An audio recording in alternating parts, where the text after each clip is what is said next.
What's going on, everybody? RJ Ochoa here from SB Nation's bloggingtheboys.com. Hope all is well wherever you are. Hope you're happy, safe, healthy, and that you have begun planning your Dallas Cowboys trips for the 2025 season. The NFL schedule, of course, dropping on Wednesday evening. And we're here to talk about it some more because it is fascinating. The schedule is important. I don't want to hear that it's not. I understand some people feel that way. But we have some thoughts, we have some opinions, and actually today we're going to be examining the most critical junction moments, critical stretches, the most critical points of the season for the Cowboys.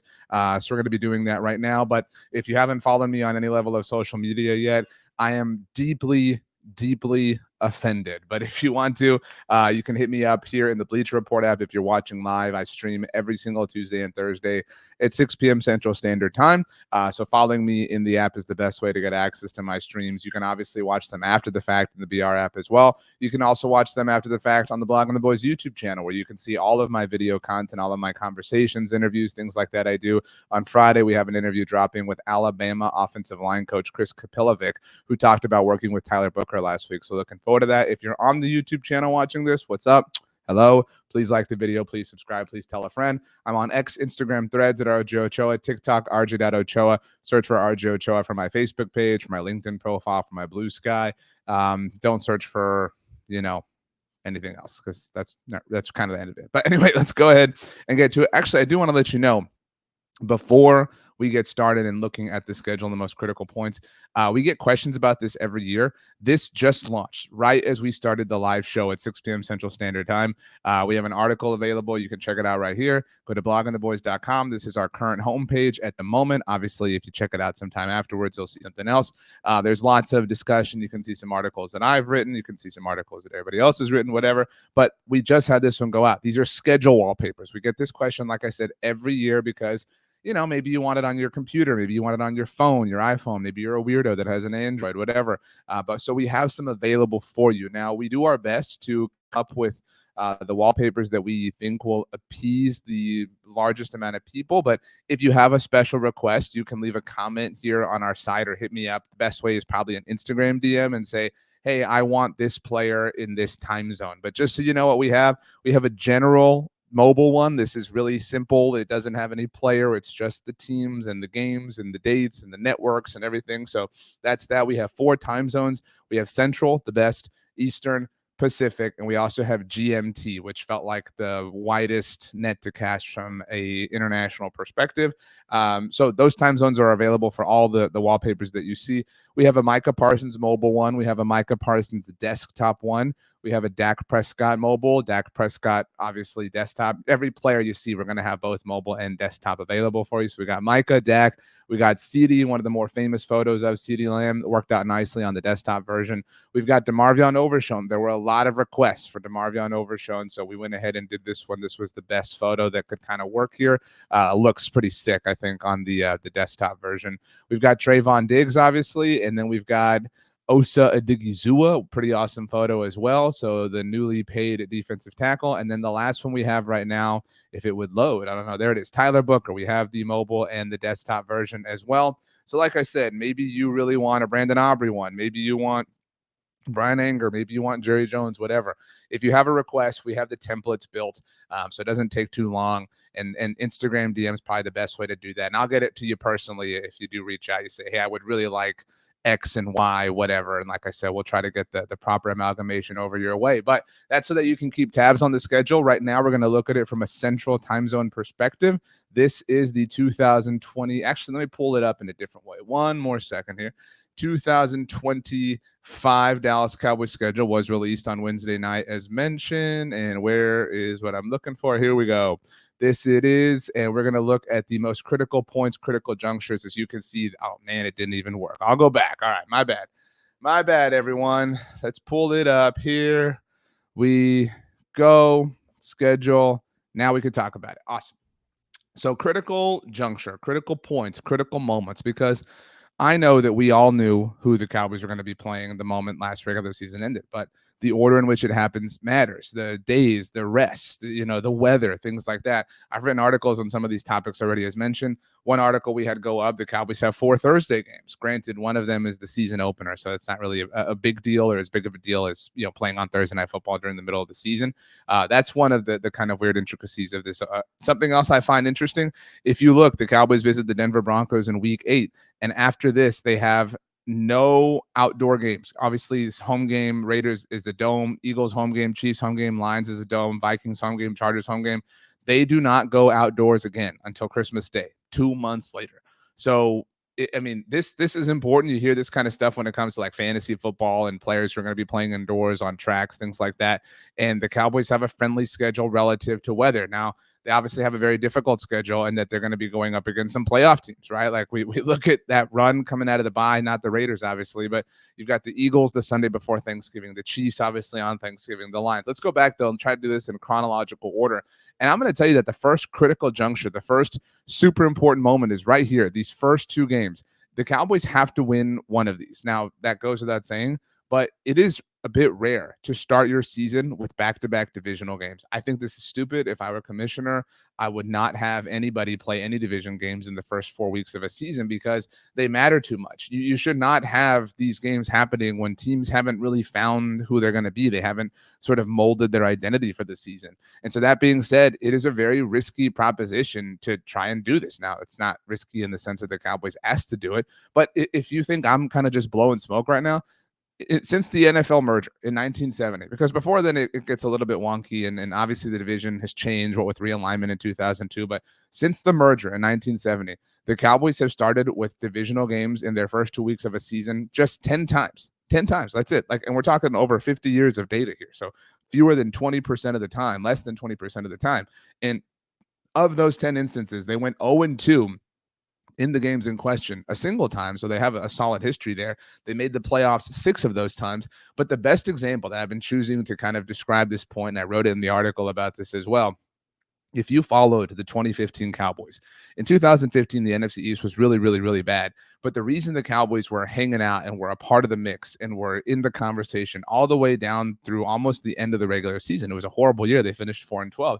The reason they were alive mathematically, so alive mathematically, is because they won their first 2 games of that season, which were in the division. They beat the Giants at home. That was a crazy week 1 Sunday Night Football finale. Lance Dunbar, Jason Witten, it was awesome. And then they went to Philadelphia in week 2. In fact, that was the last time the Cowboys went to Philadelphia in September, which they'll obviously be doing in the season opener on the 4th. So this is really critical.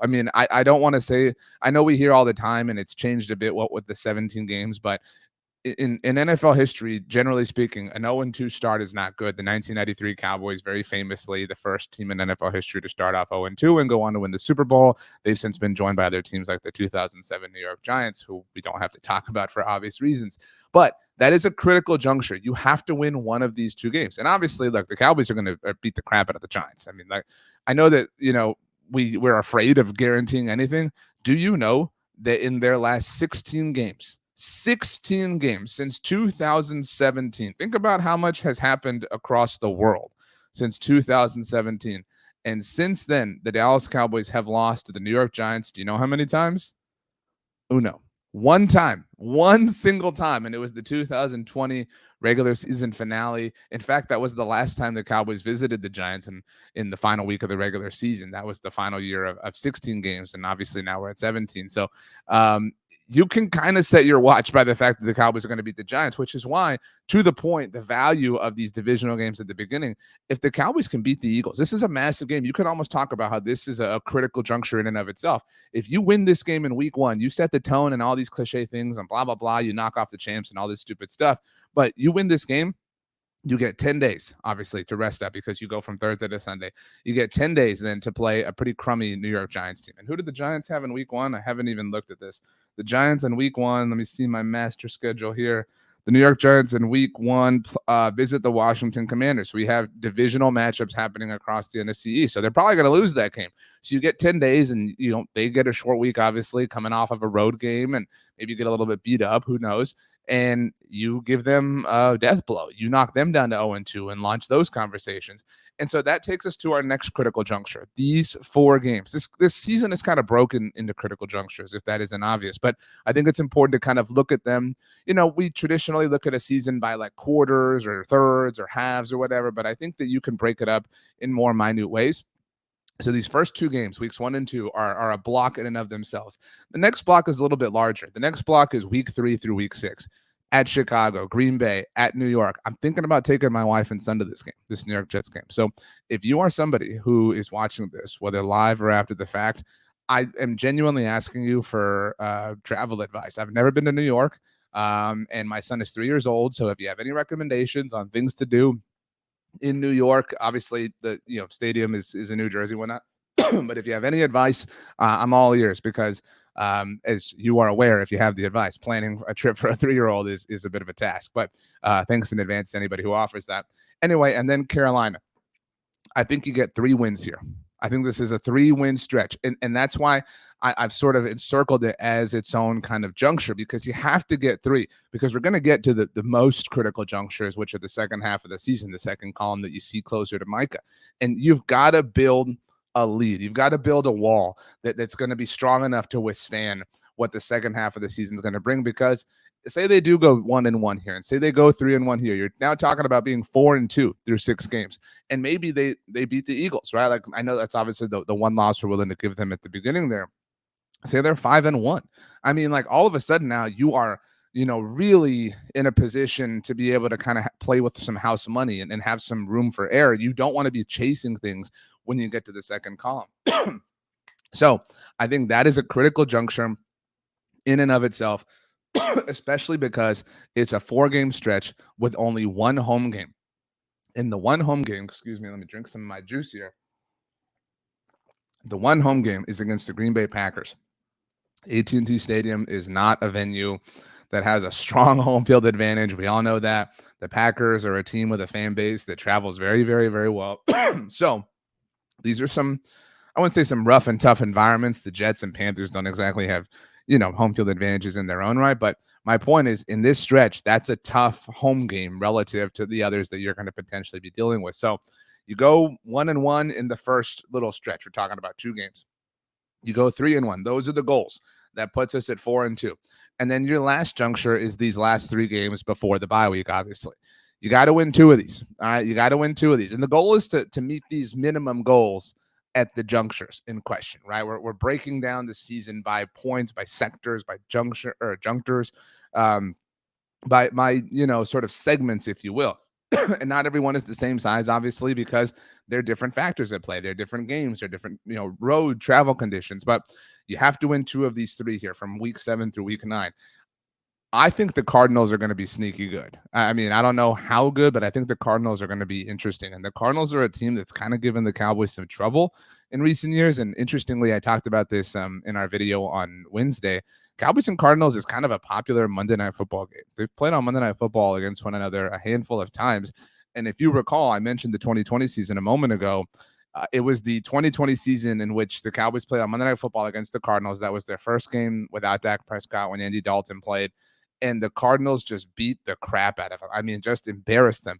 And then if you recall, the next year in 2021, when the Cardinals were the last team to be undefeated and then kind of fell apart, the only win they got down the stretch after they were exposed as frauds was against the Cowboys.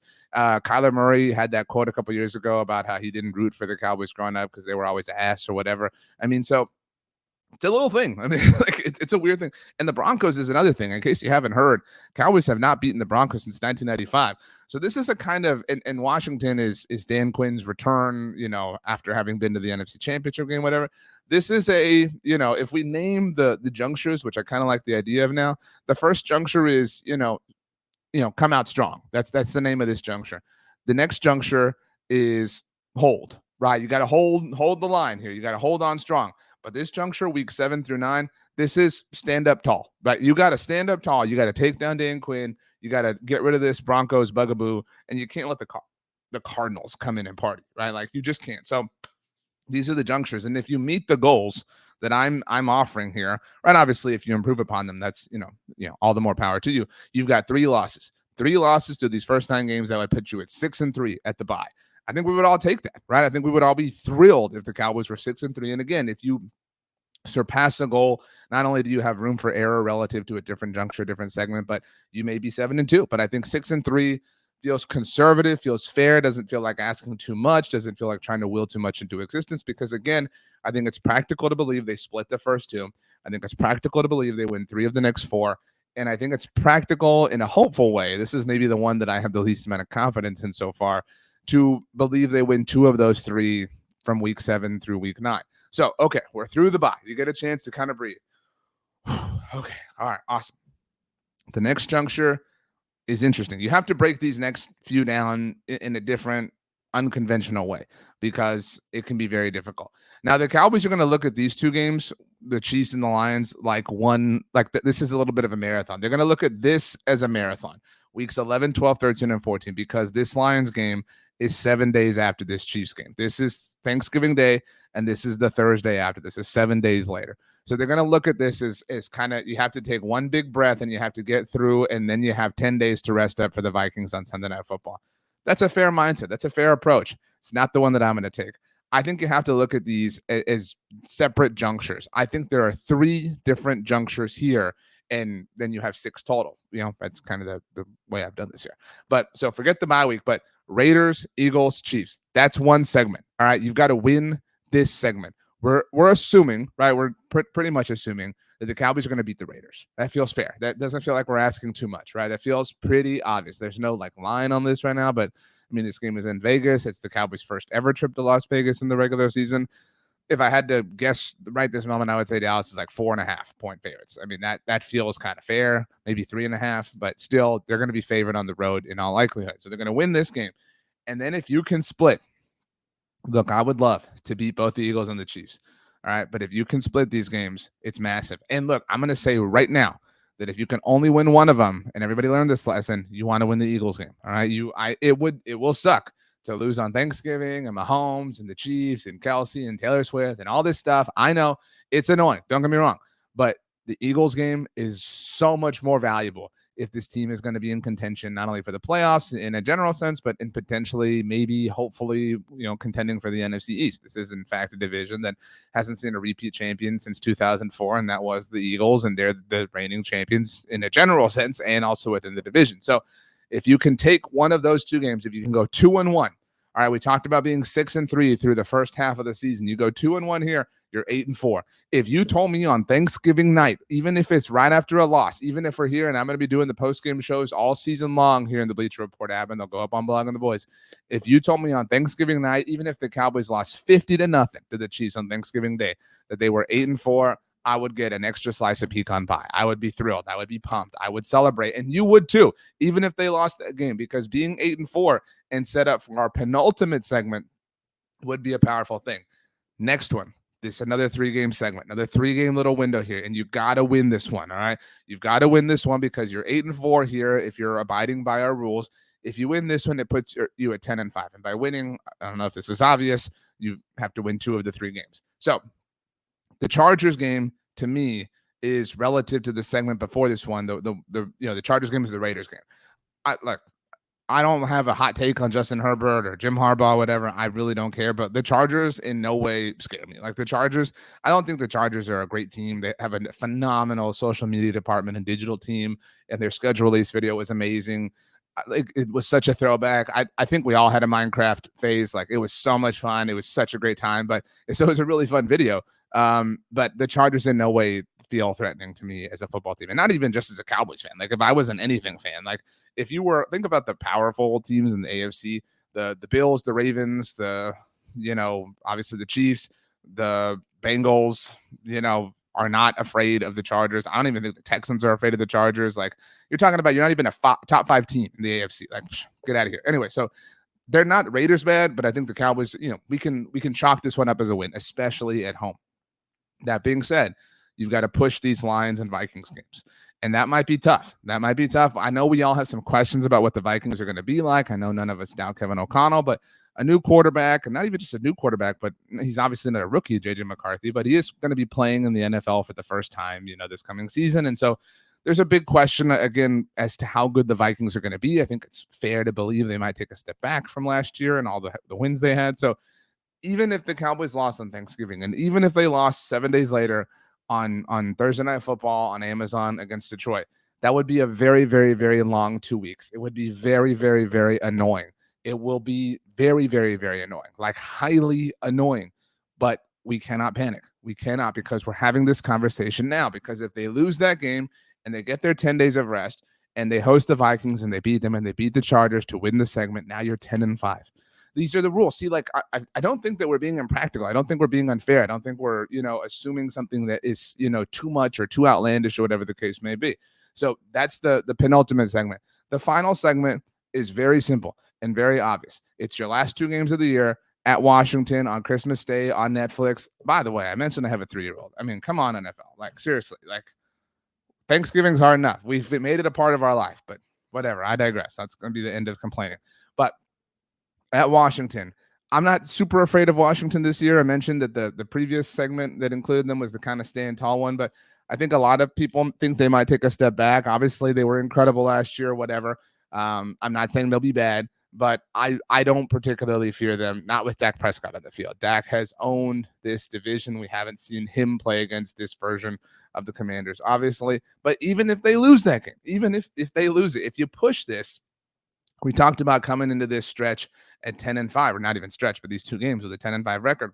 If you do that, you pull that off, you're 11-6.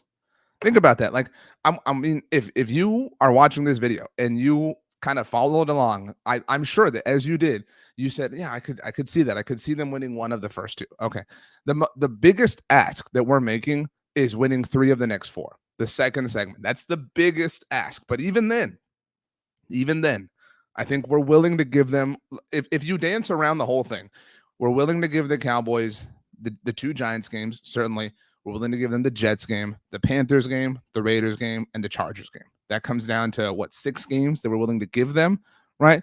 So you've just got to kind of make your peace and fight your battles elsewhere. So you split the first 2. You win 3 of the next 4. You win 2 of the next 3. You win 2 of the next 3. You win 2 of the next 3. And then you win 1 of your final 2. It's really just a season of winning 2 of your next 3 in a metaphorical sense. Obviously, there are obviously some different stretches that are different from a literal numerical standpoint, but I don't think that that's crazy. I don't think that's asking for too much. I think that's pretty well within range, because some of these games that we're not willing to give them might end up working out in their favor in a really positive sense. I think they'll split with Philly, just as an example. I think that at worst they'll split with Chicago and Green Bay. We're already up to 8 wins, by the way, in terms of counting. They'll probably at least split with the Commanders. Now we're up to 9. Even if they split these Broncos and Cardinals games, they're at 10. And then if they split the Vikings and Chargers games, they're at 11. Like, my point is, this is an 11-win team in a lot of senses. 10, 11 wins. And it's still, let me pull this up now. I told you on one of our last videos that I was on with my friend Kay Adams last week, and she asked me about the Cowboys win total for the 2025 season, obviously. And let's see here. Where is it? They have several win totals available, but let's pull this up so you can see. These are FanDuel's odds, by the way. So these are FanDuel Sportsbook's odds, and let me zoom in just a bit. Here we go. Right there. So Dallas Cowboys regular season win totals over 5.5 wins, money. You can see it's minus 450. So basically, you guarantee it. 7.5. That was the number that I talked about with Kay. Look, I am not telling you, oh man, this Cowboys team, watch out. Like, no one's talking about them as a Super Bowl contender. That's not my take. My take is not that. Look, you want to get your jokes off. You want to say your silly things. You want to whatever. They're not America's team, like all this silly stuff. Fine. Like, go ahead. I really don't care. Like, people are going to talk about this team. However, my job is to hopefully, talk about them as objectively as possible. And I do not think that you are being objective if you don't believe this team is going to win at bare bones minimum 10 games in 2025. Dak Prescott has been the starting quarterback of this team for 9 years. And again, say what you want, get your jokes off. I'm not going to stop you.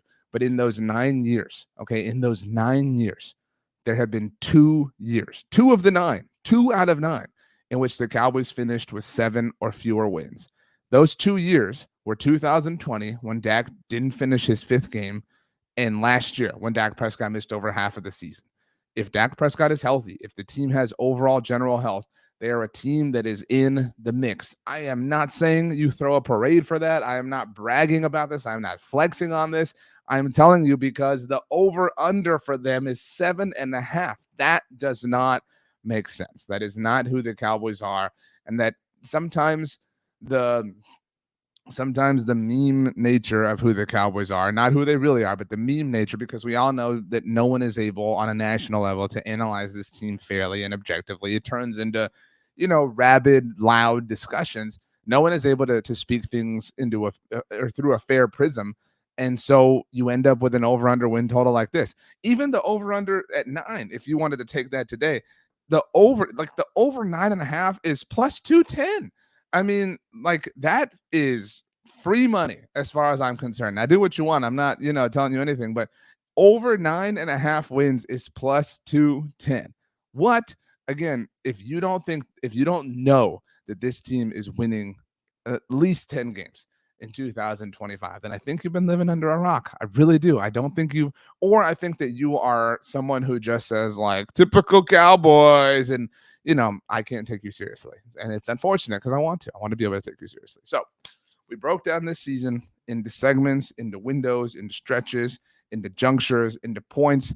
And I don't think that I brought up a single one to where you're like, damn, he's being ridiculous. No, I think every single one that we went through, you can honestly talk to yourself and say, I can see that. I can see winning 2 of these 3. I can see winning 2 of these 3. I can splitting these 2. The most difficult task, the most difficult proposition, the most challenging thing to pull off or accomplish will be winning 3 of the 4 games from the weeks 3 through weeks, 7, right? 3, 4, 5, or 6. Sorry, 3 weeks 3 through 6. So that's it. That's what it comes down to. Like, really, when you break it down, I know that some people are freaking out looking at the schedule and saying things like, well, they play all these playoff teams and blah, blah. And look, I'm guilty of this on some level, right? Like, but I do think if you rewind the video and look at how I talked about every team, even the Vikings, I think the Vikings are a good example. The Vikings are a team who were a playoff team last year. They lost their first playoff game, by the way, and their, division mate Lions want to whine and cry about how you should have a home game if your record is whatever, even though they lost, but whatever. That being said, I think people really struggle this time of year when it comes to having this kind of conversation from an evaluation standpoint. People just say, like, oh, well, that team was a play, to put some names to the example, people be like, oh, well, the Cowboys are playing Washington. Like, Washington was in the NFC Championship game, so, like, they're going to lose. And, like, I know it's a bad example because I sound like a homer, but as a different example, like, I'm trying to think of one that makes sense here. Okay, like Cincinnati and Houston, right? People be like, I don't know, man. Houston was a playoff team. No. Cincinnati will crush them, right? Like, we can contextualize what happened. We can understand the details of what last year was for a team like the Bengals, right? A team that was really good and just had some unfortunate setbacks early that they tried like heck to rally from, and they ultimately couldn't.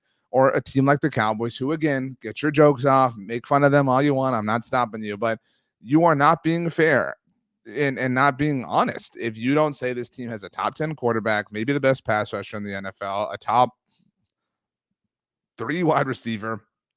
I may have disagreed with it at the time and have come around and whatnot, but added a star playmaker wide receiver opposite of him in CeeDee Lamb. Now have a head coach and have improved the vibes and all these sorts of things, and a front office that did more in one offseason than they had in a very long time. I mean, do the math. That's really all I'm asking you to do, is to do the simple math. It's a really simple ask. I don't think I'm asking for much. So do the math and thank me later. All right. So YouTube audience, on Friday, my interview with Chris Kapilovic, offensive line coach at Alabama, drops. It was fantastic. It was an awesome conversation. I think you're really going to enjoy it. So that will drop on Friday morning at 8 a.m. Eastern, 7 a.m. Central, 5 a.m. Pacific, and 12 p.m. GMT. I can do all those really quickly because I did all the wallpapers, like I said. So go to bloggingtheboys.com if you want to schedule wallpaper, whether for your phone or for your desktop. And like I said, if you have a special request, I know everybody likes their own thing, hit me up in an Instagram DM. I am at RJ Ochoa. You can hit me up anywhere, but that's probably the best way to guarantee that I see it Sometimes the other platforms can just be a little bit fast and erratic. And so Instagram DM is your best bet. But if you haven't followed me yet here in the Bleacher Report app, if that's where you're at, please do so. You can see all my streams and see all the teams that I root for, including the Houston Astros, who are going to sweep the Texas Rangers this week. And I'm going to go ahead and call it and upset a bunch of you. But for real, I think that we win 3 of the 4. So we'll see how that ultimately goes. For now, I bid you all adieu. I hope you have a wonderful rest of your Thursday or Friday or Saturday, whenever you're watching this video. And we'll have some more stuff for you on the YouTube channel next week. And I'll, of course, be back in Bleacher Reports app next Tuesday and Thursday and putting those up. I mean, it may be the off season. It may be now the dead of the off season, but we never sleep. All right. Thank you so much for hanging out, everybody. I love you all, and we will see you next time. And as always, go Cowboys.